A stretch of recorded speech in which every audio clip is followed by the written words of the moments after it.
They mocked her hands, her skin, and her silence. The dusty garage was all she had after her father passed, and they said she was just a girl playing with broken dreams. But under that hood, she was building more than a truck. She was restoring a legacy. No one saw her coming. Not the arrogant racers, not the men who laughed at her, not even the sponsors who ignored her. But once the engine roared, everything changed. Jasmine King was born in oil and thunder. Her father, Jeremiah King, ran one of the last black-owned garages on the outskirts of Jackson, Mississippi. He had a saying, "Engines speak a language most folks ignore, but if you listen close, they'll tell you what hurts." Jasmine listened. By 12, she could diagnose carburetor issues by sound. At 15, she rebuilt a rusted-out V8 alone while her classmates took selfies at the mall. And at 17, she held her father's hand as he died of a heart attack, right there on the garage floor, under the hood of a '79 Silverado. He left her the shop and a truck that never ran. The day after the funeral, Jasmine tried starting the engine. Nothing but a hollow click and the slow fade of memories. She sat on the concrete floor and cried like the girl they thought she was. And then she stood up and picked up her father's wrench.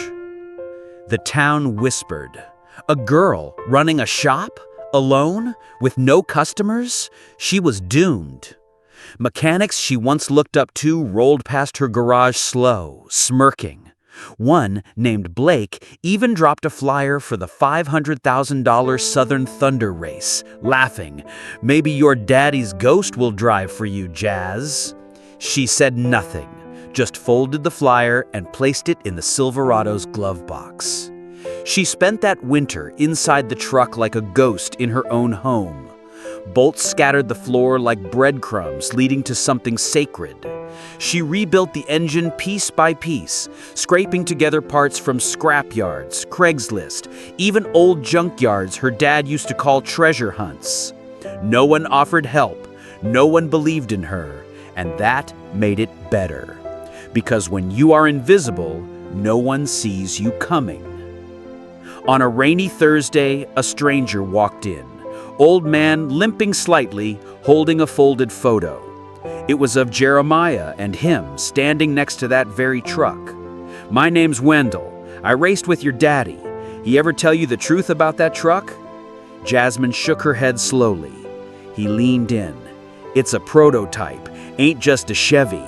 What's under that hood, it ain't legal in 4 states." Jasmine's breath caught, and Wendell smiled. "Finish it right, girl, and you won't just win a race, you'll bury everyone who ever laughed." Jasmine had just discovered her late father's truck wasn't ordinary. It was a hidden prototype, something illegal in most circuits. Now the stakes had shifted. She was racing for legacy, for silence to become thunder, and for every girl told she could not. But with no sponsors, no crew, and men waiting for her to fail, Jasmine would need more than a miracle. She would need to finish what her father started and not crash in the process. The next morning, she rolled the Silverado into daylight. People stopped walking. A few chuckled. Blake, the same man who mocked her, now stood across the street filming. "She's gonna kill herself trying," someone muttered. But Jasmine's focus was steel.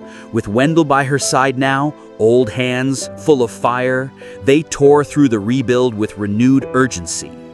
Under rust and memory, they found parts never meant for public release, modified fuel injection, military-grade dampers, a transmission stamped with a number Wendell would not explain. Jasmine looked up. Where did he get this? Wendell just whispered, "Your daddy was smarter than most men in suits. Let's make him remember." Every night she bled knuckles and broke nails. By day, Wendell trained her on a closed stretch of highway in the Mississippi backwoods. The truck had power, real power, but it needed discipline. So did Jasmine. It tossed her around at first, spun out, skidded into ditches. She cried behind the wheel more than once, but she never gave up. On the 7th day, she hit a clean drift at 92 miles per hour. Wendell just clapped, slow and proud. Now that's Jeremiah's girl. 3 weeks later, she rolled up to Southern Thunder Raceway in that same truck. The other drivers, mostly men, mostly sponsored, mostly cocky, burst out laughing when they saw her. One even walked over, grinning. "Sweetheart, this ain't a TikTok trend. You sure you ain't lost?" She didn't flinch. She handed over her registration and walked to her pit area. No team, no trailer, just her and the truck. Wendell brought over a gas can and whispered, "They think you're small. That's your weapon." She nodded. Let him keep laughing. Then came inspection. The officials stared at the engine. They called over 3 more techs. One took pictures, another checked the VIN twice. "Where'd you get this build?" the head official asked, voice uneasy. Jasmine looked him straight in the eyes. "My father built it. I just finished what he started." He leaned in. "You know this kind of setup's banned in California." She didn't blink. "Good thing we're in Mississippi." He stared, then slowly stepped back. Race safe. As she rolled onto the starting line, the announcer's voice cracked over the speakers. "Driver number 46, Jasmine King." Wait, Jasmine? Blake, now 3 cars down, sneered. "Oh, she's gonna make this easy." But Jasmine gripped the wheel, heartbeat calm. Wendell's voice echoed in her mind. "Engines speak a language. Today, let yours speak louder than every insult they ever threw." The light turned yellow, then green, and the world exploded into motion. Engines screamed as Jasmine launched forward, but this was more than a race. It was a storm she had been preparing for her whole life. Every sneer, every silent night in the garage, every bolt she turned in grief and hope, now burned on the track behind her. But the race was brutal, and when sabotage from another driver put her in danger, Jasmine faced the very thing her father warned her about. Not just speed, but betrayal on wheels. The Silverado roared like a lion freed from its cage. Jasmine gritted her teeth, eyes locked on the track. She was not the fastest off the line, but once she hit 3rd gear, her father's custom engine screamed to life. Crowds leaned in. The announcer's voice cracked. "That's not just a clean start. Jasmine King is gaining. She's passing the number 12 car on turn 2? By lap 5, Jasmine was in 4th place. By lap 8, she was in 2nd. And the man in 1st? Blake. The same one who laughed first, the loudest and the longest. He looked into his rearview mirror and saw the glint of her chrome. His face changed.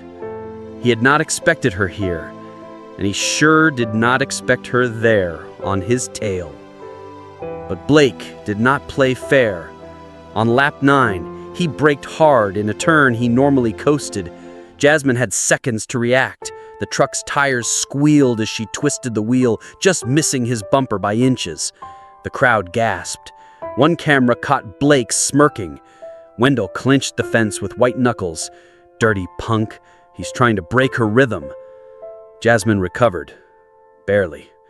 But her steering now had a slight pull. The frame had taken stress. Her father's voice whispered again. "A race ain't won by speed. It's won by holding on when everything shakes." Lap 10. Blake veered again, this time clipping her front fender on a turn. Jasmine swerved. The truck slid sideways. She saw the wall. She saw sparks. She saw her father's face.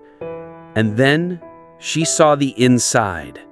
Because somewhere in the back of her memory, the night she rebuilt the brakes came alive. She had installed a dual reaction system her dad was designing. It was untested. Until now. She slammed the pedal. The rear locked. The truck spun 180 degrees, throwing dirt and smoke into the stands, then stopped, exactly on the track. She was facing the wrong way. For 2 seconds, the crowd was silent. Then, they screamed.